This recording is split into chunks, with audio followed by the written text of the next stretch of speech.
எனக்கு ஒன்று மட்டும் சொல்லுங்கள், உமன்ஸ் போலீஸ்னு எதுக்கு இருக்குது? உமன்ஸ் போலீஸ் ஸ்டேஷன் எதுக்கு இருக்குது? கேர்ள்ஸுக்காக அது இல்லாமல் பொண்ணுங்களுக்கு பிரச்சனை வரனால தானே நாங்கள் அங்கே போகிறோம். எங்களால் ஃபேஸ் பண்ணுற பிரச்சனைனா நாங்கள் அழகாக ஃபேஸ் பண்ணியிருப்போமே. ஃபேஸ் பண்ண முடியாத ஒரு பிரச்சனை தானே உங்கள்கிட்ட எடுத்துகிட்டு வரோம். அது ஏங்க நீங்கள் அசால்ட்டாக இது பண்ணுறீங்க? நீங்கன்னா எல்லாம் யார் வீட்டிலுமா குடிக்காமல் இருக்காங்க, அப்படி அசால்ட்டாக சொல்லி அனுப்புவீங்க. அவன் குடிச்சிட்டு என்ன நான் வேதனை கொடுக்கான்னு எங்களுக்கு மட்டும்தாங்க தெரியும். அது முடியாதனால தானே உங்ககிட்ட வரும். அது ஏன் நீங்கள் கேர் பண்ண மாட்டீங்க? இப்படின்னு போச்சுன்னா ஒவ்வொரு பொண்ணும் கண்டிப்பாக செத்துன்னு தாங்க இருப்பாங்க. இப்போ நீங்கள் உமன்ஸ் போலீஸ்லாம் எதுக்கு தான் இருக்காங்க எனக்கு சத்தியமாக தெரியல. ஒரு பொண்ணுக்கு ஒரு இது முடியலன்னா அந்த இடத்துல ஏதாச்சும் ஒரு இது வரும்ல.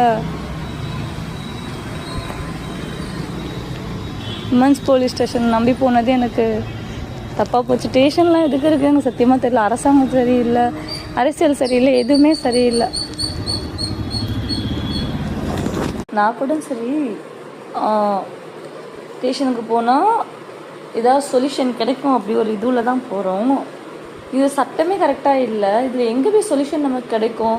இப்போ கஷ்டப்படுற ஒரு ஹஸ்பண்டால் கஷ்டப்படுறவங்க, மாமியாரால் கஷ்டப்படுறவங்க கஷ்டப்பட்டு தான் இருக்கணுமா? நமக்கு என்ன சொல்யூஷன் கிடையாது? நம்ம என்ன அடிமையா?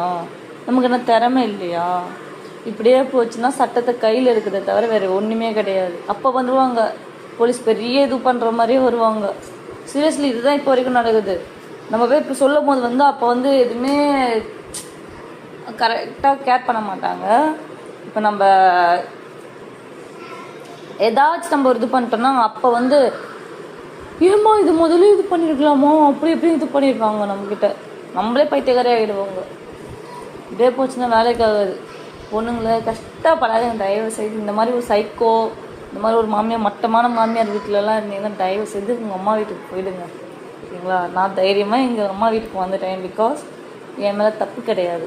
ஓகேங்களா? நான் சம்பாதிக்கிறதே என் மாமியார் வீட்டில் சாப்பிட்டுட்டு இருந்தாங்க. நான் சம்பாதிக்கிறதே என் ஹஸ்பண்ட் ஏமாற்றி சாப்பிட்டுட்டு இருந்தான். யாருமே ஒன்றுமே பண்ணலை. இருந்தாலும் பெருசாக பேசுவாங்க, பெரிய மயிர் மாதிரி. போதண்டா சாமி. நான் செத்து இருந்தேன்னா இப்போ எனக்கு தெரிஞ்சு ஒரு 5 month ஆகிட்ருக்கும். 5 or 6 month ஆகிருக்கும். ஓகேங்களா? அதுலேருந்தும் பார்த்திங்கன்னா நான் இப்போ உயிரோடு இருந்தாலும் அந்த நாய் என்னை டார்ச்சர் மேலே டார்ச்சர் பண்ணிடுது. அப்போ போயிட்டு இருந்தேன்னா நீங்கள் பண்ண இதுவுக்கு நான் போயிட்டு இருந்தேன்னா என்ன பண்ணுவேன்? என் குடும்பம் கஷ்டப்பட்டுருக்கோம். இவனுங்க நல்லா தான் இருப்பாங்க வேறு பொண்ணை ஏமாற்றிக்கிட்டு. ஐயோ, அதனால பார்த்திங்கன்னா நிதானமாக முடிவு எடுங்க, யோசிங்க. அவனெல்லாம் நம்ம ரிவேஞ்ச் எடுக்கணும். கண்டிப்பாக இந்த மாதிரி ஒரு ஆளெல்லாம் ரிவேஞ்ச் எடுக்கணும். இந்த மாதிரி ஒரு குடும்பத்தை கண்டிப்பாக ரிவேஞ்ச் எடுக்கணும். Thank you so much.